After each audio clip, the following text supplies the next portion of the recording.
मेरी बहनें बहुत समय से इंतजार कर रही हैं। सुबह खाना पका के आई होंगी। ನೀವೆಲ್ಲ ಬೆಳಗ್ಗೆ ಅಡಿಗೆ ಮಾಡಿ ಬಂದಿದ್ದೀರಿ ಅಂತ ಹೇಳಿ ನಾನು ಅನ್ಕೊಂಡಿದ್ದೀನಿ. ಅಡಿಗೆ ಮಾಡಿ ಬಂದಿದ್ದೀರಾ ಹೆಣ್ಮಕ್ಳು? और मेरे भाई, आप सब अपने अपने काम, अगर आप दुकान चला रहे हैं या बिजनेस चला रहे हैं या खेती करते हैं, उसको छोड़ के यहाँ आए मेरी बातों को सुनने के लिए। इसके लिए मैं आपकी बहुत आभारी हूँ। ಇವತ್ತು ನಿಮ್ಮೆಲ್ಲ ಕೆಲಸಗಳನ್ನ ಬದಿಗೊತ್ತಿ ನನ್ನನ್ನು ಕೇಳಲು ಇಲ್ಲಿವರೆಗೂ ಬಂದಿದ್ದೀರಿ. ನಿಮ್ಗೆಲ್ಲರಿಗೂ ನಾನು ಧನ್ಯವಾದಗಳನ್ನ ಅರ್ಪಿಸ್ತೇನೆ. देखिए, आपका जीवन मेहनत का जीवन है। मैं जानती हूँ कि सुबह से शाम तक आप ईमानदारी से, मेहनत के साथ अपने परिवार को आगे बढ़ाने के लिए काम करते हैं। ಇವತ್ತು ನನಗೆಲ್ಲರೂ ಗೊತ್ತಿದೆ, ನೀವೆಲ್ಲರೂ ಕೂಡ ಬಹಳ ಕಷ್ಟಪಟ್ಟು ನಿಮ್ಮ ಜೀವನವನ್ನ ತೆಗಿತಾ ಇದ್ದೀರಿ ಅಂತ ಹೇಳಿ. आपकी यही आशा होती है कि आगे बढ़कर आपके बच्चों का भविष्य मजबूत बने। नौजवान लड़कियां हैं तो आप सोचते होंगे कि कोई अच्छा रोजगार मिल जाए, काम करें, कमाएं, तो उनका भी क्या हो रहा है? ಮೈಕ್ ಕೇಳಿಸ್ತಾ ಇಲ್ಲ, ದಯವಿಟ್ಟು ಒಂದ್ ಸ್ವಲ್ಪ ಮೈಕ್ ಜೋರ್ ಮಾಡ್ರಿ. ಪ್ರಿಯಾಂಕಾ ಮೇಡಮ್ ಅವ್ರದ್ದು ಕೇಳಿಸ್ತಾ ಇಲ್ಲ ನಮಗೆ. Okay, no problem. I am not able to hear. Sorry, you couldn't hear me. I can't hear you. Okay, now. मैं कह रही थी, शायद सुनाई नहीं दिया उन्हें, मैं कह रही थी कि आपकी इच्छा क्या होती है, आपकी आशाएं, महत्वाकांक्षाएं क्या है। सबसे पहले कि जो आपके बच्चे हैं वो जब बड़े होते हैं, उनकी अच्छी नौकरी लगे, वो कमाएं, उनका आत्मविश्वास बना रहे और उनका एक मजबूत भविष्य बने। आप सबको हिंदी समझ में आती है? ठीक है, फिर मैं ऐसे ही बोलती हूँ। तो देखिए, आप क्या चाहते हैं? आप अपने बच्चों के लिए एक मजबूत भविष्य चाहते हैं, इसीलिए दिन रात मेहनत करते हैं। और कोई भी हो, मैं भी अपने बच्चों के लिए यही चाहती हूँ। और सरकार का इसमें एक बहुत बड़ा रोल होता है, बहुत बड़ी भूमिका होती है। क्योंकि जब आप संघर्ष करते हैं, आपके जीवन में मुश्किलें आती हैं, आपके लिए कोई समस्या उठती है, तो सरकार आपको बहुत मदद कर सकती है। जैसे मेरी बहनें यहाँ हैं, आज महंगाई की वजह से आपके जीवन में कितनी मुश्किलें हैं। आप जानते हैं कि सिलेंडर 1100 रुपए का हो गया। तो ये तमाम मुश्किलें आपके सामने हैं और 3.5 सालों से जो ये मुश्किलें हैं ये कम नहीं हुई हैं, बढ़ती चली गई हैं, क्योंकि आपको एक ऐसी सरकार मिली जो शुरू से ही गलत तरीके से बनी। शुरू से ही इन्होंने लालच की वजह से, सत्ता की वजह से विधायकों को खरीदा और एक सरकार को तोड़ के ये सरकार बनाई। तो शुरू से इनकी नीयत क्या थी? इनकी नीयत थी कि सत्ता में आना है, लूट मचाना है, अपने आप आगे बढ़ना है और जनता की मुसीबतों को पूरी तरह से नकारना है। यही इनकी नीयत थी। अब ये सरकार आई, 3.5 सालों से क्या हुआ? आज तो मुझे ताज्जुब हुआ, मैं यहाँ आ रही थी तो मैंने देखा कि प्रधानमंत्री मोदी जी यहीं पास में कहीं एक भाषण दे रहे हैं। तो मैंने कहा मैं देखूं क्या कह रहे हैं। मुझे ताज्जुब हुआ कि जिसको दुनिया कह रही है या उनके लोग कह रहे हैं कि सर्वशक्तिमान, सर्वोपरि, सर्वश्रेष्ठ, विकास पुरुष, ये सब उनके बारे में कह रहे हैं। और ये विकास पुरुष जो हमारे प्रधानमंत्री हैं, कर्नाटका आके कह रहे हैं कि मेरा एक सपना था कि मैं कर्नाटका में विकास लाऊंगा, मेरा एक सपना था कि कर्नाटका को मैं पूरे देश में विकास का मिसाल बनाऊंगा। तो क्यों नहीं बनाया? आप तो सर्वोपरि हैं, सर्वशक्तिमान हैं, अंतर्यामी हैं, सब जगह आप ही आप हैं। तो आपने क्यों नहीं किया? अपना सपना साकार क्यों नहीं किया? और जब मैं पूछना चाहती हूं कि जब भाजपा की सरकार, आप ही की बनाई गई सरकार, जनता को 40% सरकारा बनके लूट रही थी, तो आप क्या कर रहे थे? लेकिन आज मुझे समझ में आ गया, जब ये लूट मच रही थी तो आपकी आंखें बंद क्यों थी? आपकी आंखें बंद इसलिए थी क्योंकि आप सपना देख रहे थे, बिजी थे, बहुत बड़े बड़े सपने देख रहे थे। तो आपने लूट मचने दी, आपने चोरी होने दी, आपने रोका नहीं किसी को। ये कैसी बात हुई? 40% सरकारा क्यों है आपकी सरकार का नाम? कॉन्ट्रैक्टर्स आत्महत्या कर रहे हैं आपकी सरकार में। चिट्ठी लिखते हैं प्रधानमंत्री जी को, सर्वज्ञानी अंतर्यामी जी को, कोई जवाब नहीं आता, कोई जवाब नहीं आता। आत्महत्या करते हैं किसान, कोई समस्या नहीं देख रहा है किसानों की, कोई राहत नहीं आती। इस तरह से हर स्तर पर कर्नाटका को लूटा, और लूटते लूटते गवर्नेंस, किस तरह से सरकार चलेगी, कैसे हम रोजगार दिलवाएंगे, ये सब बातें सब भूल गए। आज चुनाव आया है, इधर उधर की बातें हो रही हैं। हम यूपी में जब कोई इधर उधर की ज्यादा बातें करते हैं तो हम कहते हैं भाई मुद्दे पे आओ, मुद्दे पे आओ। ये तो मुद्दे पे आ ही नहीं रहे हैं। मुद्दे क्या हैं? विकास, आपके लिए अस्पताल बनाना, आपके लिए शिक्षा के संस्थान बनाना, आपकी सड़कों को बनाना, आपके नौजवानों को रोजगार दिलवाना, मेरी बहनों को महंगाई से राहत देना, किसानों को आगे बढ़ाना, यही तो मुद्दे हैं। तो ये लोग क्यों नहीं बात कर रहे हैं इन मुद्दों के? 3.5 सालों से इनकी सरकार रही है, क्या किया इन्होंने? महंगाई इतनी बढ़ चुकी है कि आप, जैसे मैंने कहा, कुछ खरीद ही नहीं पा रहे हैं। किसान त्रस्त है, परेशान है, हर तरफ से उसकी परेशानी बढ़ी रही है। जीएसटी कर करके इतनी महंगाई बढ़ा दी है कि छोटे दुकानदार ही अपने आप परेशान हैं, उनके बिजनेस चल ही नहीं रहे हैं। जो मीडियम बिजनेस है, स्मॉल मीडियम बिजनेस है, वो चल ही नहीं पा रहे हैं। और लूट कम नहीं हुआ है बहनों और भाइयों, 1.5 लाख करोड़ रुपए लूटे हैं कर्नाटका से। 3.5 सालों में इतने पैसे की कोई सोच भी नहीं सकता। लेकिन हमने देखा कि भैया देखते हैं इन 1.5 लाख करोड़ रुपयों का बन क्या सकता था। और ताज्जुब होगा आपको जान के, जितना पैसा इन्होंने लूटा है, इससे आपके लिए 100 एम्स के अस्पताल बन सकते थे। 2250 किलोमीटर लंबी 6 लेन की एक्सप्रेसवे बन सकती थी। 187 ईएसआई हॉस्पिटल बन सकते थे। 30,000 स्मार्ट क्लासरूम, सोचिए 30,000 स्मार्ट क्लासरूम, जिसमें बच्चे पढ़ सकते थे आपके, उनको शिक्षा मिल सकती थी। 30 लाख अफोर्डेबल हाउसिंग के घर, 30 लाख गरीबों के लिए घर बन सकते थे। और इन्होंने क्या किया? उन पैसों को लूटा। और आज आपके सामने मुंह दिखाने लायक नहीं है। आज आपके सामने आपके मुद्दों पे बात नहीं कर सकते, इसलिए हर रोज कोई नया मुद्दा उठाते हैं जिससे आपके विकास, आपके जीवन, आपके रोजमर्रा की जो समस्याएं हैं, उससे कोई मतलब नहीं है।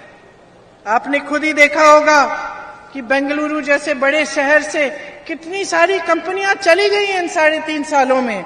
मोटोरोला, एप्पल, नोकिया, ओला, सैमसंग छोड़ के चले गए। कोई चेन्नई गया, कोई हैदराबाद गया, क्योंकि लूट इतनी है कि इंफ्रास्ट्रक्चर ही खराब हो रहा है। बेंगलुरु जैसे शहर में, आपका भी शहर है, बेंगलुरु जैसे विश्व प्रसिद्ध शहर में 35 लोग गड्ढे के अंदर गिरकर मर गए। और यहां विकास के इतने मौके हैं, क्यों नहीं किए जा रहे? तो मैं आपसे कहना चाहती हूं कि हर स्तर पर, चाहे आप नंदिनी को देखिए, आपने बनाया नंदिनी, आज भाजपा की सरकार कहती है नंदिनी में दूध इकट्ठा नहीं हो रहा है, कम हो रहा है, अमूल को गुजरात से लाते हैं। लेकिन 3.5 साल पहले जब कांग्रेस की सरकार थी, तो आपको क्षीरा भाग्य मिला, क्षीरधारे मिला, सब्सिडी मिलती थी दूध के लिए किसानों को 5 रुपए प्रति लीटर। दूध इतना इकट्ठा हो रहा था कि मुफ्त में स्कूल के बच्चों को मिल सकता था। तो अब अचानक कैसे कम हो गया? अचानक ये कैसे कह रहे हैं? क्योंकि ये भी झूठ है। ये जो नंदनी आपने बनाई, इसको भी लूटने की कोशिश है। गुजरात से अमूल को लाएंगे, आस्ते आस्ते नंदनी को खत्म कर डालेंगे। जिस स्तर पे आप देखें, जिस तरफ आप देखें, आपको सिर्फ लूटा गया है और मजाक उड़ाया गया है गवर्नेंस का। आज मेरे नौजवान भाई बहन यहां पे खड़े हैं, कितनों को सरकारी रोजगार मिला है? किसी को नहीं मिला है। और 2.5 लाख सरकारी पद खाली पड़े हुए हैं, लेकिन नौकरियां आपको मिल नहीं रही हैं। जो नौकरी के मौके होते हैं, रोजगार के मौके होते हैं, कहां से आते हैं? छोटे दुकानों से, छोटे बिजनेसों से, मीडियम बिजनेसों से, बड़े बड़े जो PSU होते थे, जो सरकार के होते थे, उससे बहुत नौकरियां बनती थी। और किसानों को मजबूत करके, खेती मजबूत करके और रोजगार बनता था। लेकिन इनमें से कौन से काम किए इन्होंने? कोई ऐसा काम नहीं किया। बड़े बड़े PSU अपने उद्योगपति दोस्तों को दे दिए, प्राइवेट कर दिए, वहां से नौकरियां बंद। जो छोटे दुकान है, छोटे बिजनेस है, उनको उनकी कमर तोड़ दी, आगे बढ़ नहीं पा रहे हैं। किसानों का तो पूछिए मत। आपके लिए यहां आपके प्रदेश में गन्ने का जो दाम है सबसे कम है। दूसरे प्रदेशों में 3500, 4000 का मिलता है, यहां सबसे कम है। तो ये परिस्थितियां भाजपा ने बनाई। और आपसे भी एक शिकायत है, आपने बनाने दी, क्योंकि आप बार बार चुनाव आता है और बार बार आपका ध्यान भटक जाता है। आप जवाब ही नहीं मांगते। आपने ये माहौल बना दिया है देश में, प्रदेश में, कि कुछ ना करे नेता, तब भी उसको मालूम होता है कि वो आके मंच पे खड़े हो जाएगा, कोई जज्बाती मामला उठा लेगा, धर्म की बात करेगा, जाति की बात करेगा, तो बस फिर से जीत जाएगा। तो अगर उसको मालूम है कि वो ये सब बातें करके चुनाव जीत सकता है, तो वो काम क्यों करेगा? इसीलिए तो काम करना बंद हो गया है।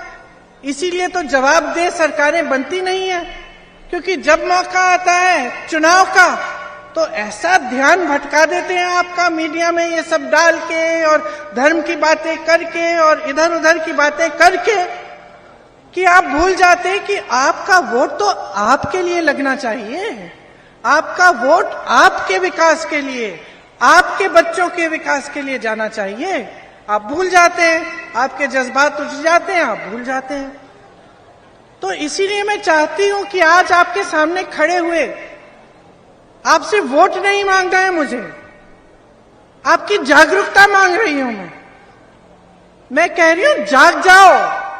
बहुत हो गया है, 10 साल होने वाले हैं, जब देखो मंच पे आके फिजूल की बातें करते हैं।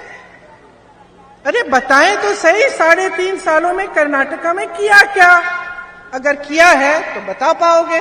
मैं बताती हूं कांग्रेस ने क्या किया जब कांग्रेस की सरकार थी। अन्ना भाग्य बनाया, क्षीरधारे, क्षीर भाग्य, पशु भाग्य, आरोग्य भाग्य, विद्याश्री, इंदिरा कैंटीन, ये सब तो कांग्रेस की स्कीम थी और इससे आपको सुविधा मिली।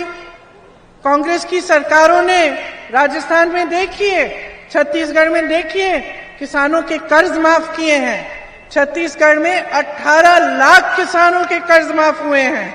ये कम नहीं है बहनों और भाइयों। आज भी धान का दाम सबसे ज्यादा छत्तीसगढ़ में मिल रहा है। चुनाव के समय कहा पुरानी पेंशन स्कीम लागू होगी, राजस्थान में लागू है, छत्तीसगढ़ में लागू है, हिमाचल में लागू कर रहे हैं। तो आप अगर जागरूक नहीं बनेंगे और आप खुद नहीं देखेंगे कि भाई 3.5 सालों से इनकी सरकार है, क्या मेरे जीवन में तरक्की आई है कि नहीं? मैं पूछ रही हूं आपसे, जब से बीजेपी की सरकार है कर्नाटका में, आपके जीवन में तरक्की आई है कि नहीं? सुनाई नहीं दे रहा। जोर से बोलो। नहीं आई? किसानों के जीवन में आई? मजदूरों को राहत मिली? मेरी बहनों को महंगाई से राहत मिली? आप नौजवान खड़े हैं, आपको जॉब मिला? तो जागो, जागो। देखो 3.5 साल से कुछ नहीं हुआ है। आपके जीवनों में मुश्किलें बढ़ी हैं कि नहीं? बढ़ी है ना? तो कौन बदलाव लाएगा? ये माहौल कौन बदलेगा? आप ही बदल सकते हो, खासतौर से तुम लोग जो नौजवान हो।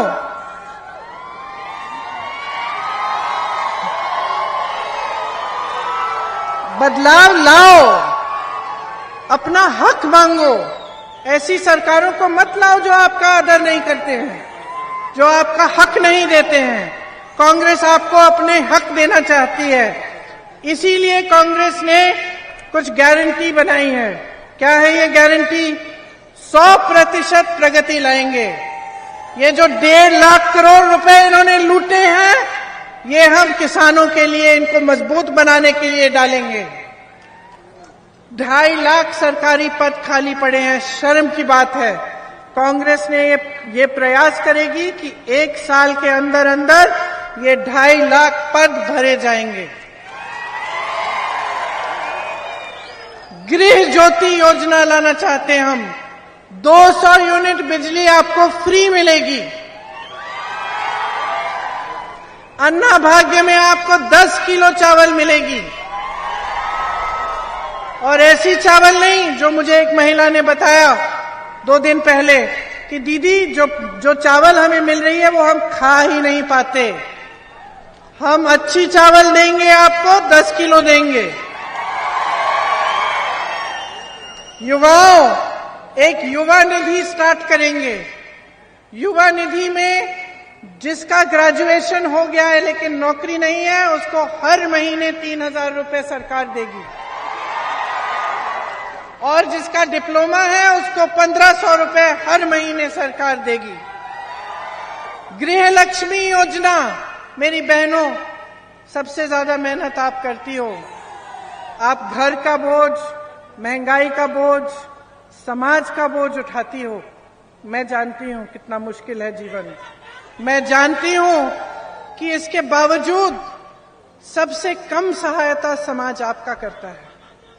इसीलिए कांग्रेस पार्टी आपकी मेहनत को पहचानते हुए आपके लिए गृह लक्ष्मी योजना लाई है, जिसमें आपको 2,000 रुपए हर महीने आपके खाते में जाएगा। आपको बस में जाने के लिए जहां भी जाए आपको बस का पास फ्री में मिलेगा। देखिए, जो खासतौर से शहरों में डिलीवरी का काम करते हैं, घरों में काम करते हैं, जो अस्थायी मजदूर हैं, इनके लिए बहुत कम सुविधाएं देती है सरकार। लेकिन आज जो ये काम कर रहे हैं उनकी भी मुसीबतें बहुत हैं। बड़े बड़े शहरों में जाते हैं, 4-5 लोग छोटे छोटे कमरों में रहकर सुबह से शाम तक मेहनत करते हैं कमाने के लिए, अपने परिवारों के लिए। तो कांग्रेस पार्टी एक न्यूनतम आय तय करना चाहती है घरेलू और डिलीवरी के कर्मियों के लिए, ताकि आपको एक मिनिमम वेज मिलना चाहिए, जिससे आपका कोई फायदा, आपका शोषण न कर पाए। इसी तरह से 3,000 करोड़ रुपए हम बजट में अस्थायी कर्मी के कल्याण के बोर्ड में डालेंगे। ऑटो ड्राइवर के लिए, टैक्सी ड्राइवर्स के लिए भी हम एक ऐसी कल्याण का बोर्ड बनाएंगे जिसमें 50-50 करोड़ रुपए डाल के उनकी मदद और उनकी सहायता के लिए हम काम करेंगे। जो रुकी हुई सिंचाई की योजनाएं हैं, आप जानते हैं कई नदियों से जो सिंचाई की योजनाएं कांग्रेस ने शुरू की थी, उनको रोका गया। बीजेपी ने उनका कुछ भी आगे काम नहीं बढ़ाया। और जैसे कांग्रेस ने गोवा के साथ ट्राइब्यूनल बनाया था, महादाई जो प्रोजेक्ट था उसके लिए कि समस्याएं हम सुलझाएं, ये सब चीजें भी भाजपा ने रोक दी। तो हम इनको फिर से शुरू करेंगे ताकि आपकी सिंचाई में मुसीबतें कम हो। इसी तरह से हमने सोचा है कि जो छोटे दुकानदार हैं, छोटे बिजनेस वाले हैं, आपके लिए भी फंड्स बने, आपके एक वेलफेयर फंड बने, ताकि जितना नुकसान आपने लिया है इन 3.5 सालों में, उससे कुछ राहत मिले आपको।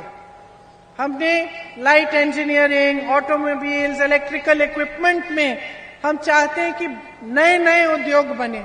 हम चाहते हैं कि कर्नाटका में जो ये इलेक्ट्रिक गाड़ियां हैं, जो पेट्रोल डीजल से नहीं चलती, जो आजकल एक बहुत नई चीज निकली है, हम चाहते हैं कि कर्नाटका ही इनका हब बने, यहां सबसे ज्यादा बने। इससे बहुत रोजगार मिलेंगे। और बीदर से लेकर चामराजनगर तक एक इंडस्ट्रियल कॉरिडोर बनाना चाहते हैं, जिसमें टाउनशिप बने,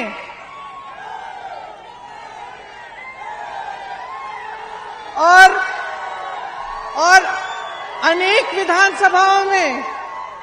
विधानसभाओं में 10 करोड़ के स्टार्टअप फंड कि ये जो नौजवान हैं अगर एक छोटी सी बिजनेस शुरू करना चाहते हैं तो उस विधानसभा से ही उनको थोड़ा सा पैसा, थोड़ी सी मदद मिल सकती है कि अपने ही पैरों पे खड़े हो जाएं। कर्नाटका के लिए बहुत सारी चीजें सोची हैं। बेंगलुरु में एक टूरिज्म और बिजनेस के लिए, जैसे दुबई में होता है, गोल्ड और डायमंड पार्क बने, जैसे बेंगलुरु में आईटी सेक्टर मजबूत हुआ है और दुनिया में जाना जाता है, तो क्यों ना ये काम छोटे छोटे शहरों में भी, जो 2 टियर की शहर हैं, उनमें क्यों नहीं कर सकते।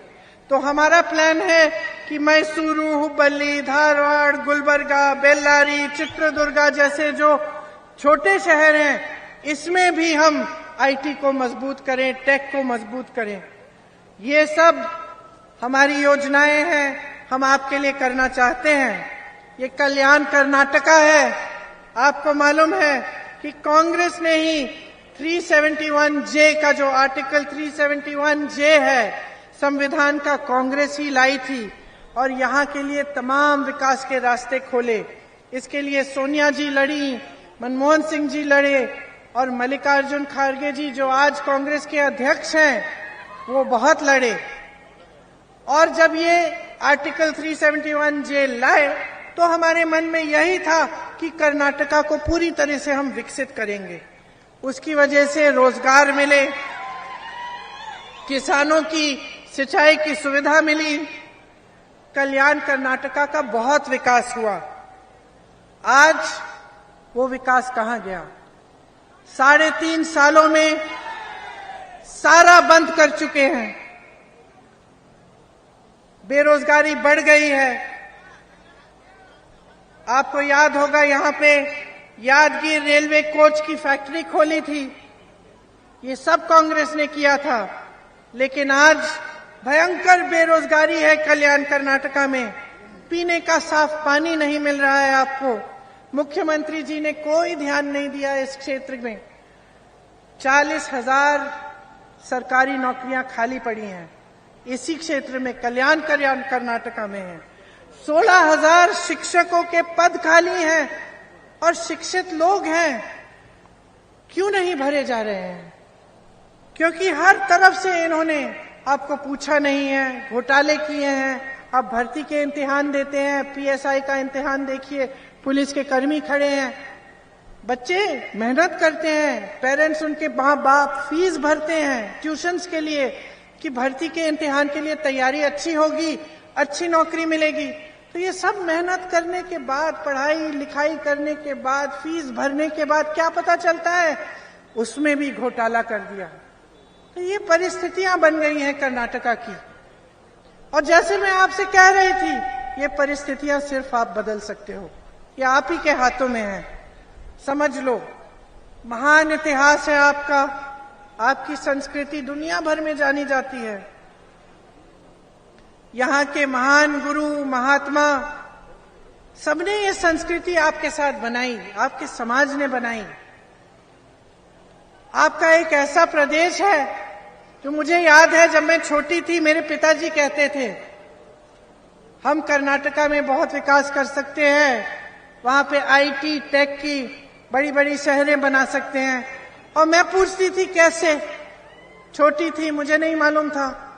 पिताजी ने कहा क्योंकि शिक्षित लोग हैं, कर्नाटका में इंग्लिश बोलते हैं, शिक्षित लोग हैं और टेक आईटी में बहुत शिक्षित हैं, तो ये दोनों चीजें जो हैं, जो इंग्लिश में भी भाषा इंग्लिश की भाषा में मजबूत है, आईटी टेक्नोलॉजी में मजबूत है, तो पूरी दुनिया में ये भागीदार बन सकते हैं जो आईटी और टेक आने वाला है। ये 1984-85 की बात कर रही हूं मैं। तो आप तब से पहचाने जाते थे अपनी मेहनत के लिए, यहाँ की शिक्षा के लिए, अपनी संस्कृति के लिए, और इसके लिए कि आप सब मेहनत से अपने प्रदेश को बनाने लायक हैं और खुद अपने पैरों पे खड़े होने लायक हैं। तो उस परंपरा को तोड़िए मत। अपने प्रदेश को ऐसे हाथों में देकर जो सिर्फ लूटना चाहते हैं, दिल में सत्ता की लालच है, आपकी कोई परवाह नहीं है, उनके हाथों में मत दो। अब बंद करो ये सब। अपने विकास के लिए, अपने बच्चों के भविष्य के लिए, अपना वोट अपने प्रदेश के लिए, अपनी ही लिए दीजिए। तभी यहां पे विकास आएगा, तभी आपका प्रदेश फिर से दुनिया में पहचाना जाएगा। सारी कंपनियां वापस यहां आएंगी, रोजगार बनेंगे और एक नया भविष्य, एक उज्जवल भविष्य आप बना पाएंगे। तो यही मेरा आग्रह है कि आप जागरूक बने, अपनी शक्ति से अपना भविष्य अपने हाथों में लीजिए। इन लोगों की बातों में मत पड़िए। देखिए कांग्रेस ने आपके लिए कितना काम किया, क्या क्या योजनाएं लाना चाहती है, और कांग्रेस को एक इस तरह की बहुमत से जिताइए कि उस सरकार को कोई तोड़ ना पाए। एक मजबूत सरकार बनाइए, एक स्थिर सरकार बनाइए, क्योंकि एक मजबूत और स्थिर सरकार जो तोड़ी नहीं जा सकती है, बहुत काम कर सकती है। तभी उसका पूरा ध्यान विकास पे जाता है। नहीं तो जोड़ तोड़ की कोशिशें जब होती हैं बाहर से, तो सरकार का ध्यान भी उसे बचाने में चले जाता है। इसीलिए बहुत ही महत्वपूर्ण है, खास तौर से आपके कल्याण क्षेत्र के लिए, कि आप पूर्ण बहुमत से, भारी से भारी बहुमत से कांग्रेस की सरकार बनाएं और अपने भविष्य को एक बार फिर मजबूत बनाएं। आपने मेरी बहुत लंबी लंबी बातें सुनी, गर्मी भी हो रही है, अब मैं आपको छोड़ती हूँ। बहुत प्रेम दिया आपने, इसके लिए मैं हमेशा आभारी रहूंगी। एक बार मेरे साथ कहिए, कर्नाटका की, कर्नाटका की, कर्नाटका की। धन्यवाद। जय हिंद।